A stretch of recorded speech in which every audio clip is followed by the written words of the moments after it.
The École Nationale des Chartes is a French grande école which specializes in historical sciences. It was founded in 1821 and was located first at the National Archives, then at the Palais de Sorbonne. In October 2014, it moved to 65 Rue de Richelieu, opposite to the Richelieu-Louvois Site of the National Library of France. The school is administered by the Ministry of National Education, Higher Education and Research.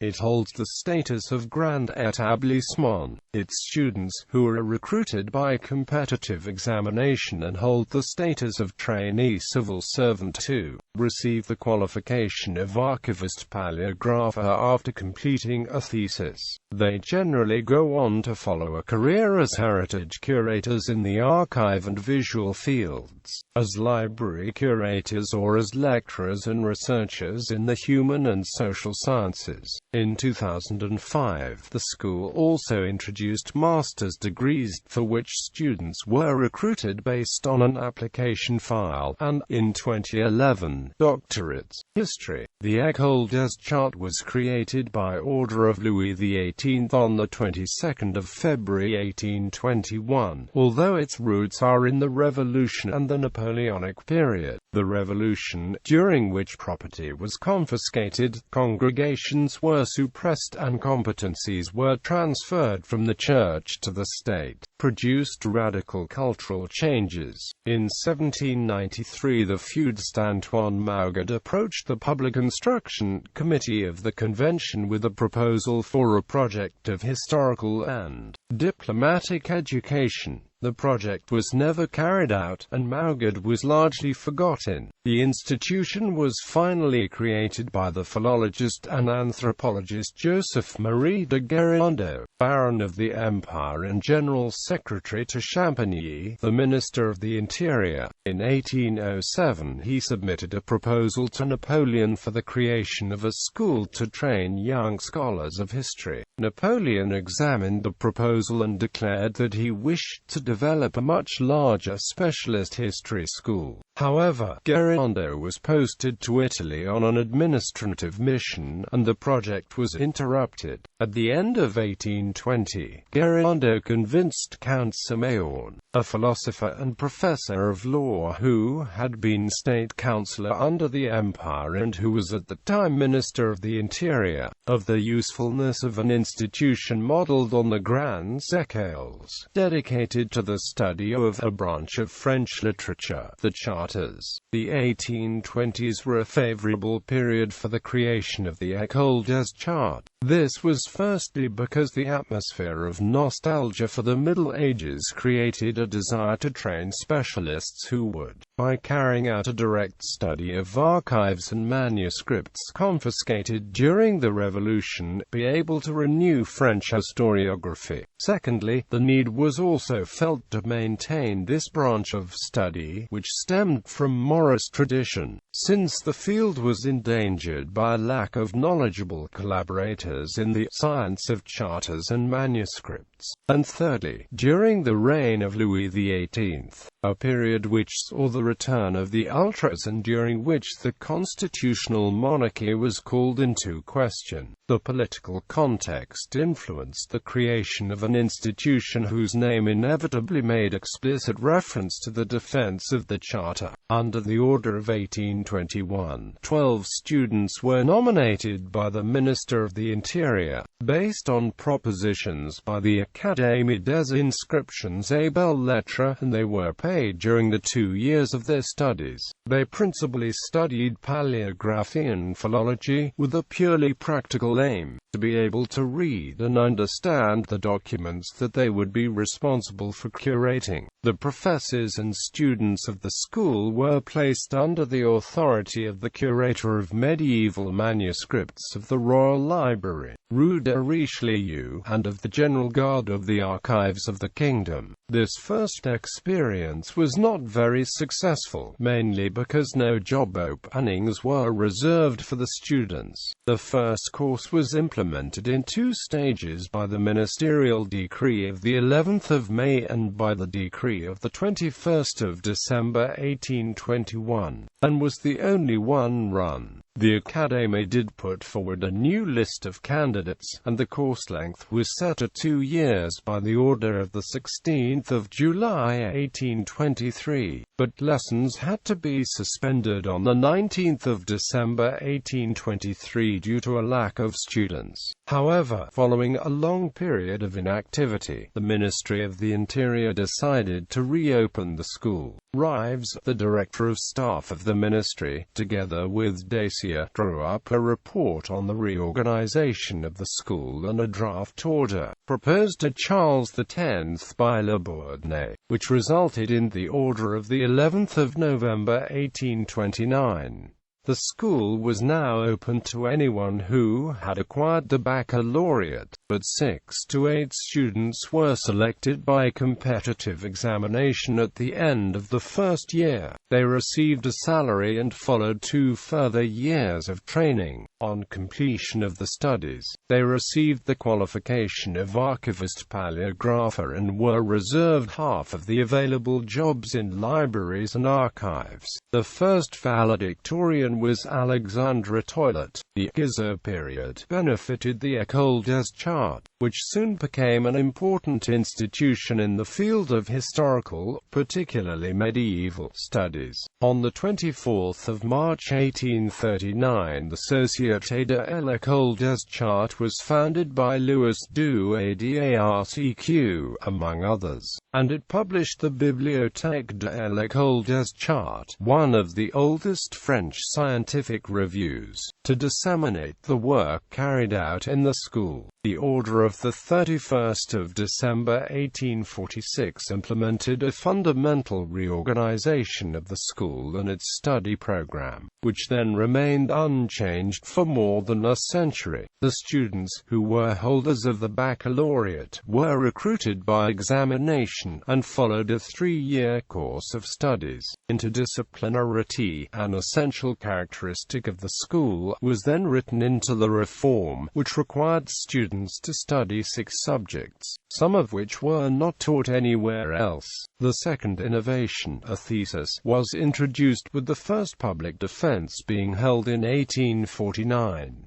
A surveillance council was set up, consisting of the guard of the archives, the director of the Royal Library, the director of the school, and 5 members of the Académie des Inscriptions et Belles-Lettres. The school was finally provided with a new statute. It moved to the Kingdom Archives in the Hôtel de Soubise, in the Oval Hall and adjacent rooms at the Hôtel de Clisson. By now, the École des Chartes had become a point of reference in Europe. Its historical research methodology had been greatly modernized, as had its teaching methods. Thanks to the copies of ancient documents to which it had access, the students were taught paleography, siglography, numismatics, philology, filing for archives and libraries, historical geography, currencies, systems of weights and measures, the history of political institutions in France, archaeology, civil law, canonic law and feudal law. The teaching had both a scientific and a professional aim. Thus, by gradually integrating into the network of royal, then national and departmental archive services, the graduates of the school contributed to the densification of the network and to the improvement of archivist principles. A pathway for the graduates was thus established in the archives, first implemented by the order of 31 December 1846, then reinforced by a legislative framework providing them with the means to enforce this law. The decree of 4 February 1850 reserved the posts of departmental archivist to those holding the qualification of archivist paleographer, while all the job posts at the National Archives were reserved for them by the decree of 14 May 1887. The same could not be said of libraries. The Order of 1839 was never applied, and although the Order of 1839 reserved places at the Royal Library for École des Chartes graduates, fewer than 7% of them worked in a library in 1867. It was not until the end of the Second Empire, partly thanks to the work of Léopold de Lille, the general administrator of the National Library, that the qualifications of the school's graduates were recognized by libraries. Little by little, decrees and orders facilitated their access to jobs in libraries. The school moved in 1866 into more suitable premises in the Hôtel de Breteuil, Rue des Francs Bourgeois, without this move having much effect on the teaching. 7 professorships were instituted by the decree of 30 January 1869, paleography, Latin languages, bibliography, filing for libraries and archives, diplomacy, political, administrative and judiciary institutions in France, civil and canonic law of the Middle Ages and archaeology of the Middle Ages. Apart from minor modifications, these remained unchanged until 1955. The school moved once again in 1897 to 19 Rue de la Sorbonne, into the premises originally intended for the Paris Faculté de Théologie Catholique. This move brought the school geographically closer to the other research and teaching institutions based at the Sorbonne, such as the Faculté de Lettres and the École Pratique des Hautes Études. The school had a classroom with windows along both sides and special deep desks for paleography practice, as well as a library, in which books were available for immediate access. Although the premises have been refurbished, the school is still located here today. During the 1920s, a number of moves to other premises were proposed with suggestions including the Hôtel de Rouen in 1924, the garden of the Institution for Deaf-Mutes, a plot on Rue Notre-Dame-des-Champs, a house on Rue de Voirade, the former Polytechnic School, and the refectory of the Bernardines. The school will move in 2015 to the Richelieu area into new premises at 65 Rue de Richelieu and 12 Rue des Petits Champs. The school was also a founding member of the campus Condorcet, and for this reason, some of its research activities were conducted at the Aubervilliers campus. The image of the École des Chartes, in political and social terms, was firmly anchored, even though it has sometimes been classified as a right-wing institution. The image of the right-wing Chartiste originated in the figure of the amateur, the son of a well-off family, passing through the school to kill time elegantly, or to wait, in the words of Robert Martin Dugard, who graduated from the school in 1905. In fact, throughout the 19th century there was a discontinuity between the high-prestige training offered by the École des Chartes and the lower prestige, modestly remunerated jobs open to graduates.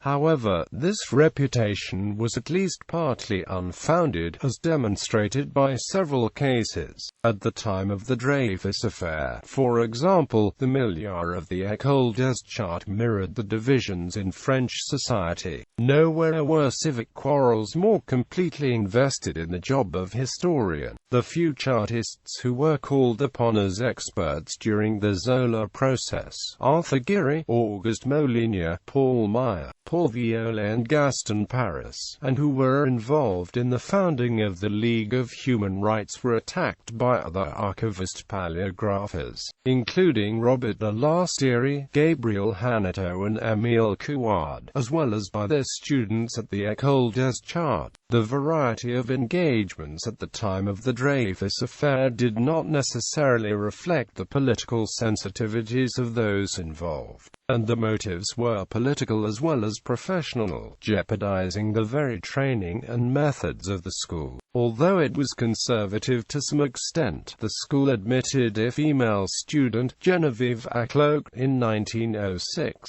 long before the other grandes écoles had started admitting women. The École des Chartes may have been perceived as a bastion of the French action during the interwar period, although several relatively prominent alumni, such as Georges Bataille or Roger Martin Dugard, seem to have been more left-leaning. During the Second World War, there were therefore more École des Chartes students and teachers on the side of the resistance than on the side of Vichy. Bertrand Joly concludes that the school was largely neutral, in that each wing seems to have been equally represented, a neutrality that was also justified by the fact that the school was not big enough for its members to have a significant effect on national politics.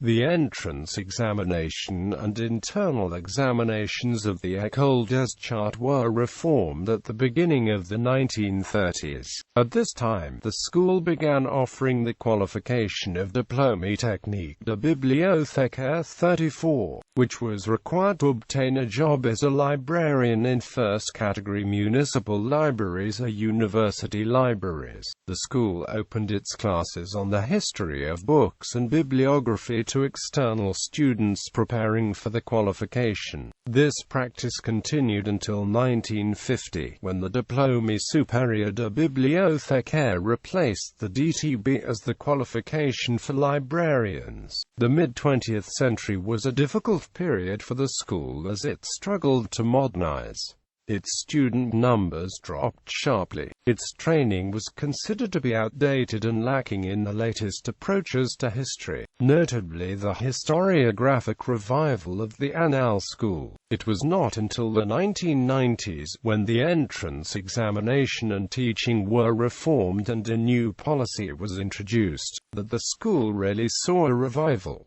It entered a period of development under the direction of Yves-Marie Bourset and Anita Guéraud-Jalabert. The current development of the school is based on solid training in new technologies and their application to the conservation of cultural heritage, and closer, more structured links with French universities and similar institutions in other European countries. The teaching has also been restructured to be better suited to the current demands of scientific research and evolution in conservation jobs. This approach will be introduced gradually as of the academic year 2014-15. Since the current director, Jean-Michel Lénéreux, took up his post in 2011, the school has once more reformed its entrance examination to focus student recruitment on the specifics of the training, while also expanding the training to a broader field of human and social sciences,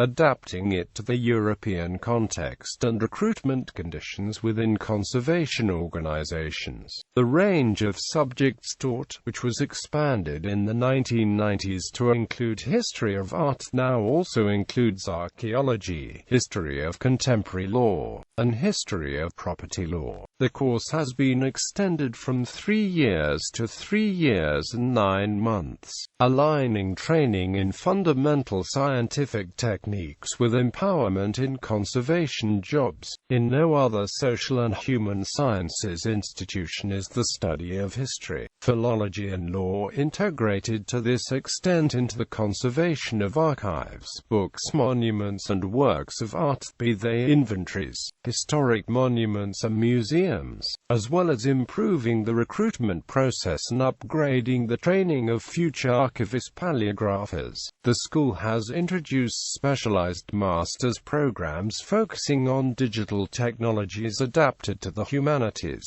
It has recently introduced a continuing training service that takes into account the validation des acquis de leur expérience. The school's collaboration with the Établissement Public de Coopération Scientifique, the Camus-Hessam University and the Sorbonne universities demonstrates the new directions that it has taken in recent years. To this end, it has modernized its administration, implemented ambitious communications programs and established a new campus opposite the National Library on Rue de Richelieu. It is thus preparing to fulfill as effectively as possible the public service role assigned to it by the government. Missions. The École Nationale des Chartes is regulated by the Statute of the 27th of January 1984, modified by Statute No. 2013-660 of the 22nd of July 2013, which relates to higher education and research. Article 3 of Decree No. 87/832 of 8 October 1897, modified by Decree No. 2005/1751 of 30 December 2005, defines the missions of the school as follows. The mission of the École Nationale des Chartes is to provide training for the scientific staff of archives and libraries. It trains those who contribute to scientific knowledge and the protection of national heritage. It engages in the training and research of students in the human and social sciences, particularly in disciplines relating to critical study, exploitation, conservation and communication of historic sources. Organization. The governing bodies are composed of the director of the school, the administrative council and the scientific council. The director is selected from among the directors of studies of the École pratique des hautes études,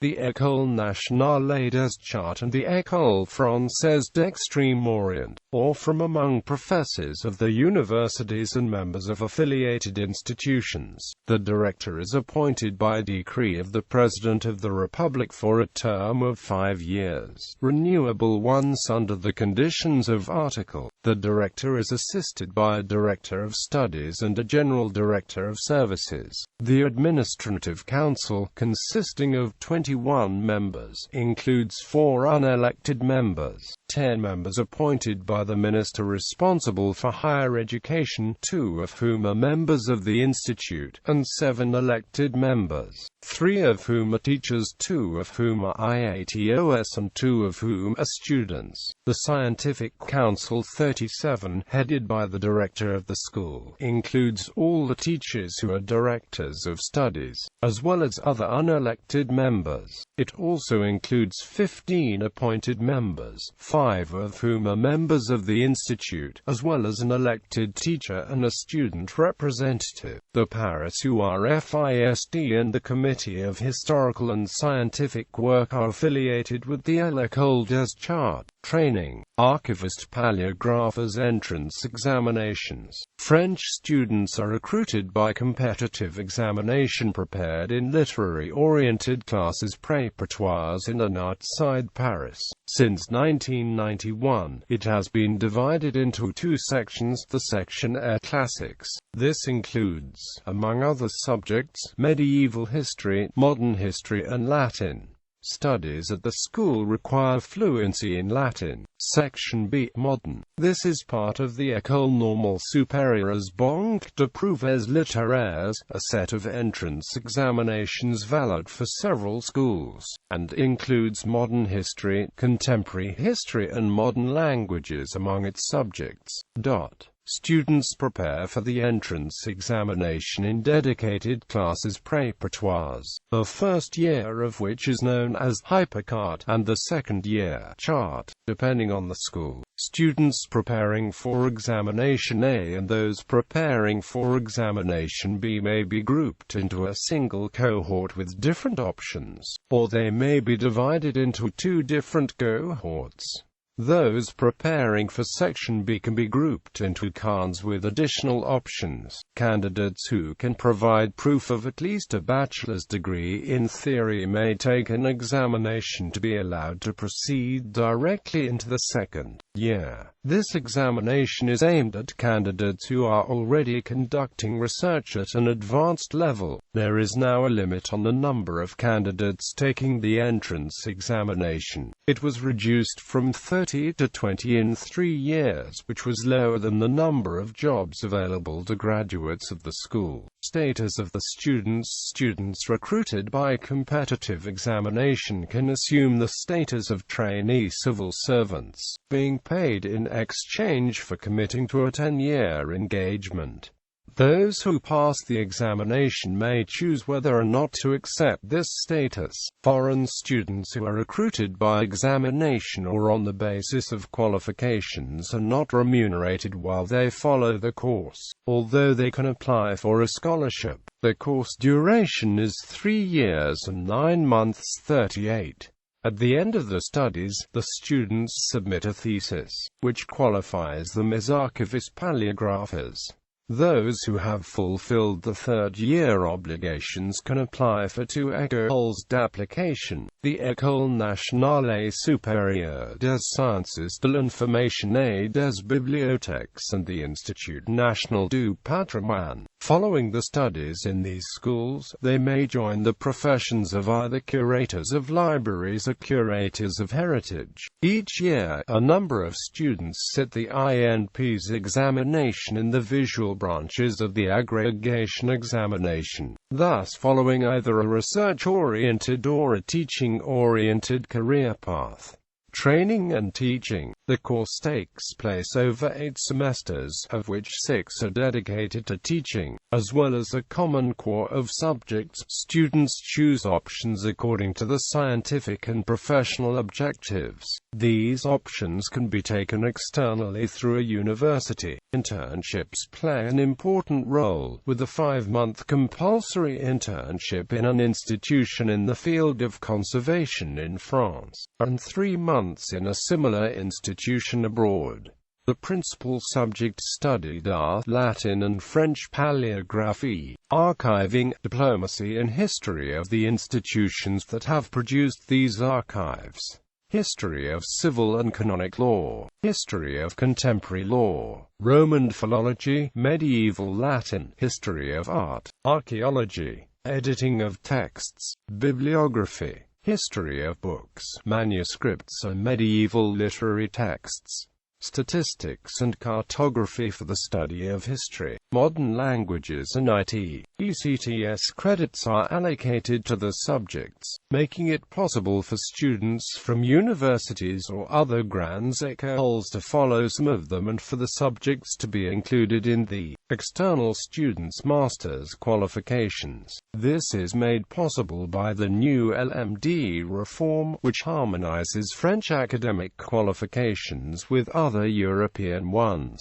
Classes are also open to independent auditors. Masters. In 2006, the École des Chartes introduced a master's program in digital technologies applied to history, and has since then trained approximately 20 students per year. In the first year, all students take the same basic modules plus 3 options. The first year of the Masters is a continuance of the École des Chartes undergraduate training. In the second year, students follow more specialized training in the field of IT applied to webcasting. There are 2 possible paths, one more research-oriented and the other, which is more vocational, oriented towards the dissemination of knowledge in a heritage service. In 2011, the École des Chartes introduced a further 2 master's courses. The first, in medieval studies, is offered in partnership with the École Normale Supérieure, the University of Paris III and the University of Paris IV. Its aim is to provide training in literary research for medieval texts, with an interdisciplinary approach in the context of specialization in the Middle Ages. The second, run in partnership with the École Normale Supérieure d'Éducation and the Institut National de l'Audiovisuel, is in audiovisual design, plurimedia representations of history, society and science. It aims to train designers and makers of audiovisual documentaries as well as creators and heads of multimedia sites operating in the written, press and publishing. Doctorate. The École Nationale des Chartes awards doctorates in the subjects that it teaches. Any student holding a master's degree, whether or not it was awarded by the École des Chartes, can apply to enroll in a doctoral program at the school. The doctorate is prepared through 2 collaborating doctoral schools, the École Pratique des Hautes Études and the Paris Sorbonne University.